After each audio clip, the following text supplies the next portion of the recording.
Okay, this one is a true VHS discovery. 1980's Midnight Madness, written and directed by Michael Nankin and David Wechter, was Disney's attempt at breaking into the teen and young adult comedy market.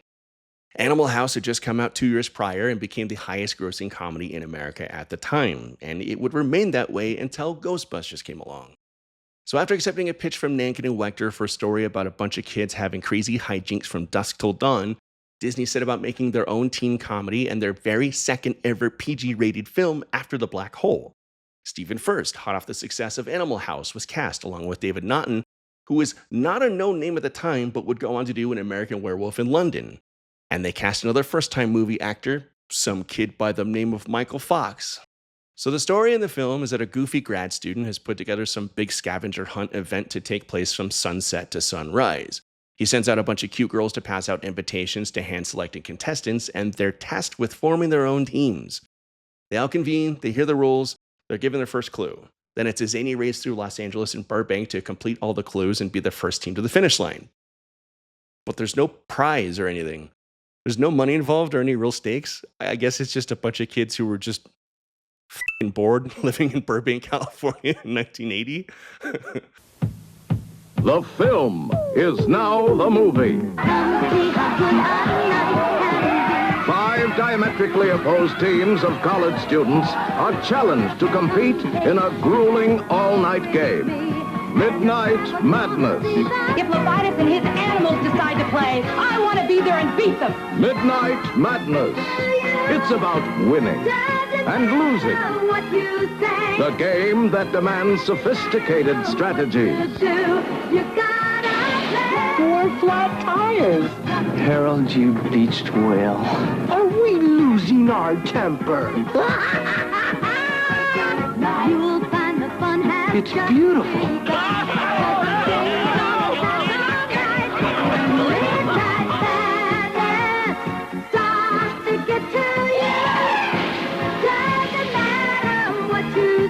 Midnight Madness.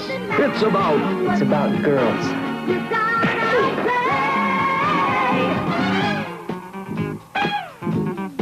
David Naughton, Stephen Furst, Eddie Deason, Deborah Klinger, I thought you'd never ask. Dirk Blocker. I think I'm gonna be sick. See them match wits in a game that could only be played at night.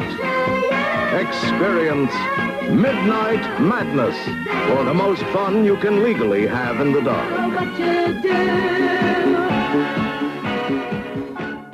So you got your normal everyday heroes led by Naughton's character Adam, a couple of students he advises, and the coworker he has a crush on. And they're soon joined by Adam's kid brother Scott, who's played by Michael Fox. And the rest of the teams are a bunch of stereotypes. There's a jock team, there's a nerd team, there's an uppity feminist team, which I say objectively, I myself am a feminist, do not at me. And the villains of the bunch are a bunch of delinquent dummies led by the wealthy Harold, played by Stephen Furst, who don't think that the rules or even laws apply to them. There's a bunch of fun other cameos too, like Paul Reubens, who hadn't quite gotten super famous playing Pee Wee Herman. So Disney immediately got cold feet, used their Buena Vista brand to distribute the film instead of the Disney name, and they gave the film only a limited run in theaters. It got panned by critics, it flopped in the theaters it did run in, and Disney shelved it. The end. Or was it? You see, while Midnight Madness was collecting dust, Michael Fox had evolved like a Pokemon into Michael J. Fox and was becoming something of a big star on a TV show called Family Ties. Right around 1985, the show was hitting peak popularity, and in July of that year, a tiny little movie starring Michael J. Fox called Back to the Future was about to come out. So Disney decided, 5 years after burying Midnight Madness in the desert next to copies of E.T. on Atari, that it was time to dig it up, dust it off, and throw it onto VHS. They put Michael J. Fox front and center on the box art this time when he was a complete afterthought on the original poster.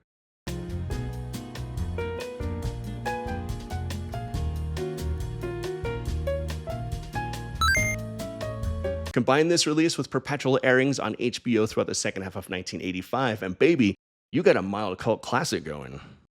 But did they all find a good movie that was just a victim of circumstance? A hidden gem whose audience wasn't quite ready for it yet?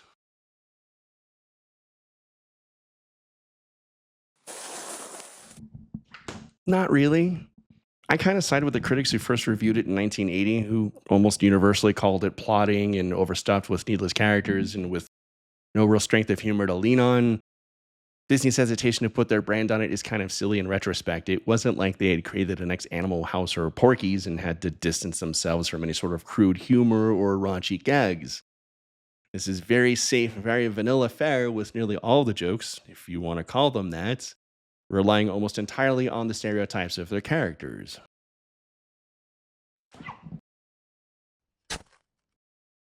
Oh, the nerds are loud and awkward and they act tough when they're actually meek.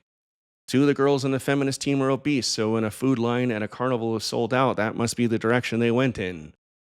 In playing it so safe, Disney created a film that was of no interest to the demographic they were trying to capture, and yet had also created a film that was too slow and dull for children. But the film also had the advantage, as many films in the 1980s did, of being played so much on cable and being so readily available at the video store that it became ingrained in people's memories and associated with their childhoods. And I'm guilty of the same thing. When I was a kid, The Beastmaster played constantly on TBS. The quality of that movie is up for debate, but I have a lot of pleasant memories of just zoning out on the couch and watching it a bunch of times. So if you're somebody who loves Midnight Madness, I don't fault you. I get it. I don't think it's an objectively good movie, but I understand why it became a cult classic in such a specific area of home video viewing. But even after people became aware of the movie and started to enjoy it, Disney still kept their name off it. It wouldn't be until a 2004 DVD release that they'd actually put the Disney logo on the box art and present it as a Disney product. And I personally actually wonder how many people back in the day saw the movie on VHS or on cable and have no idea, still, or for literal decades, that it was actually a Disney movie. And I actually kind of sort of wonder if the Disney brand would have boosted the film's performance both in theaters and home viewing. But I guess we'll never know. But thankfully, the weird fiasco that is Midnight Madness had no bearing on the careers of Michael J. Fox or David Naughton. An American Werewolf in London is a bona fide classic, and he gives a much, much better performance in that film. Michael J. Fox had already become a big star in the 80s, and he would just explode into global popularity with Back to the Future.